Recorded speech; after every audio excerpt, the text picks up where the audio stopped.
I'm Devorah Wallen, and I'd like to share my Tea for Two, my Torah thought, for 2 minutes, more or less.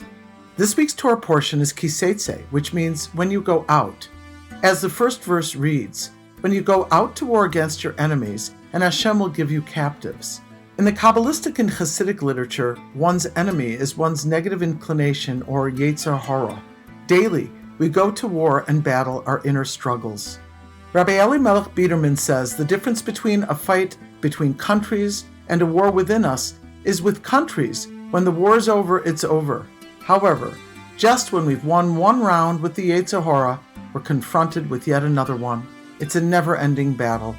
As the Talmud in Brachas says, the Yetzer Hara is like a fly, because when you swat at it, it keeps coming back. Last week we mentioned the idea that a person without bitachon or trust is exempt from fighting in the war. Each person needs to be confident and courageous, or he demoralizes the others in the troop.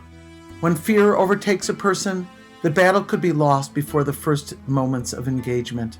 There's a tradition regarding a particular snake that lies under a large tree and stares into the eyes of a bird high in the tree.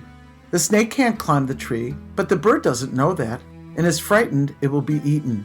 They stare at each other until the bird is paralyzed from fear and falls directly in front of the snake.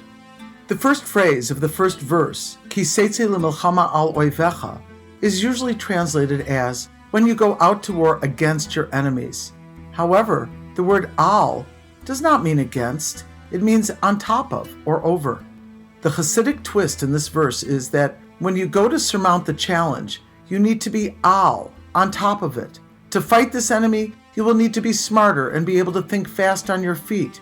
You'll need to be bolstered and strong, have confidence in a strategy, as well as be more objective and in a calm state. This is the key to winning the war with the Yetzer Hara, to be al, on top of the problem with a bird's eye view. To do good things in this world, we cannot be afraid, since fear paralyzes us and prevents us from doing what we can accomplish with confidence. May we all confidently go forward, trusting that we will win our inner and outer battles.